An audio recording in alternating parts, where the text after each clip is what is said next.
اس میں ایک بات تو یہ ہے کہ دنیا میں اسلام پر کچھ اعتراضات آبجیکشنز وہ ہیں جو کہ غلط ہیں. مثلا جو مثال ابھی آپ کے سامنے رکھی گئی تھی، اسلام اور سارے دوسرے مذہب جتنے دنیا کے ہیں وہ سب جائز تعلق نکاح اور شادی کو بتاتے ہیں، لیکن آج کی دنیا لبرل ہونے کے نام پر اس پر اعتراض کرتی ہے، تو ان کا اعتراض غلط ہے. تو یہاں تو آپ کو سمجھانے کی ضرورت ہے. ان سے کہیے بھائی اگر آپ سمجھنا چاہتے ہیں تو سنیے، اور نہیں سمجھنا چاہتے تو کوئی حرج نہیں، لیکن یہ کہ اگر سمجھنا چاہتے ہیں تو آپ سمجھیے کہ اسلام کا بھی اور دوسرے سارے مذہبوں کا بھی یہ نقطہ نظر کیوں ہے، کیوں وہ خاندان کو جائز بنیاد پر بنانے کی ضرورت پر زور دیتے ہیں. تو اسلام کی کوئی تعلیم ایسی نہیں ہے جو آپ عقل سے ثابت نہ کر سکتے ہوں. سود کیوں حرام ہے یا عقل سے ثابت کیا جا سکتا ہے. تو اسلام نے جو کچھ بتایا ہے وہ آپ سمجھا سکتے ہیں لوگوں کو، اور جو نہیں جانتے اس بات کو وہ اعتراض کرتے ہیں. تو کچھ اعتراضات تو وہ ہیں جو غلط ہیں، یعنی بے بنیاد ہیں. کچھ اعتراضات وہ ہیں جو اسلام پہ نہیں ہیں بلکہ مسلمانوں پر ہیں. مثال کے طور پر یہ اعتراض کہ بھئی مسلمانوں نے بڑا ظلم کیا ہندوستان میں، لوگوں کو زبردستی مسلمان بنایا، مندر توڑے، یہ کیا وہ کیا، اور آج کی دنیا میں بھی وہ دہشت گردی کر رہے ہیں، بم پھینک دیتے ہیں، یہ کرتے ہیں وہ کرتے ہیں. تو کچھ اعتراض وہ ہیں جو اسلام پہ نہیں ہے بلکہ مسلمانوں پر ہیں. تو آپ کو وہاں یہ کہنا چاہیے کہ بھئی پہلے تو یہ طے کیجئے کہ مسلمان جس کے بارے میں آپ کہہ رہے ہیں کہ اس نے مندر توڑے تھے، اس نے واقعی توڑے تھے کہ نہیں توڑے تھے. تو پہلے تو یہ طے ہونا چاہیے. دوسرے یہ طے ہونا چاہیے کہ اسلام کی تعلیم اس بارے میں کیا ہے.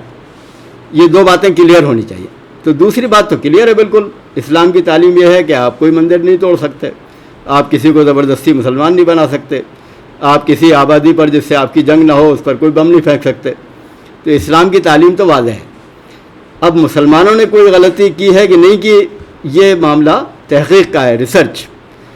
اورنگزیب نے واقعی مندر توڑے تھے، آپ ثابت کیجئے تو ہم یہ کہنے کو تیار ہیں اگر آپ چاہتے ہوں کہ اورنگزیب نے یہ کام غلط کیا، اسلام کے مطابق نہیں تھا، لیکن اس نے نہ کیا ہو اور آپ نے بدنام کر رکھا ہو اور ہم بھی مان لیں بلا وجہ، یہ صحیح نہیں ہے. تحقیق کر کے آپ ثابت کیجئے. اور جب کنٹریری ورژنس یعنی دو طرح کی روایتیں موجود ہوں تاریخ میں، ادھر والی بھی اور ادھر والی بھی، تو پھر بغیر سوچے سمجھے مسلمانوں پہ الزام نہیں لگایا جا سکتا. تو مسلمانوں نے بہت ساری غلطیاں کی ہیں، لیکن مسلمانوں کی جو تاریخ ہے پوری دنیا کی، اس میں زبردستی اسلام قبول کروانے کے واقعات نہیں ہیں. تو یہ بات جو ہے، مثال کے طور پر آرنلڈ کی کتاب ہے پریچنگ آف اسلام، وہ کتاب آپ دیکھ سکتے ہیں، عیسائی بہت بڑا محقق ہے وہ. تو اور کتابیں بہت ساری ہیں. تو مسلمانوں نے بہت ساری غلطیاں کی ہیں، اس میں شک نہیں ہے، لیکن یہ غلطی انہوں نے نہیں کی ہے. اسلامی تاریخ میں اس کی مثال نہیں ملتی کہ زبردستی اسلام قبول کرایا گیا ہو لوگوں کو. تو بہرحال لیکن ثابت کرنا چاہیے جو آدمی الزام لگاتا ہے، اور اسلام کا جو اسٹینڈ ہے وہ کلیئر ہے. اب صاحب یہ ذرا لیجیے یہ معاملہ دہشت گردی کا کہ صاحب آپ نے وہاں بم پھینک دیا، یہ کر دیا وہ کر دیا. تو جب سے یہ قصہ شروع ہوا ہے امریکہ کی اشارے پر 30 سال سے، تو اس وقت سے ہماری ساری مسلم آرگنائزیشنز، مسلم تنظیمیں ہندوستان کی، وہ یہ مطالبہ کرتی چلی آئی ہیں کہ جب بھی ایسا کوئی واقعہ ہو اس کی تحقیق ہونی چاہیے، انکوائری، اور اس میں معلوم کیا جانا چاہیے کہ اس کا ذمہ دار کون ہے. ہماری کسی حکومت نے، جو ہماری موجودہ حکومت ہے اس کی مہربانیت آپ جانتے ہی ہیں، مگر اس سے پہلے جن کی حکومت تھی جو مسلمانوں کے دوست کہلاتے ہیں، تو شروع تو انہوں نے کی تھی حرکتیں.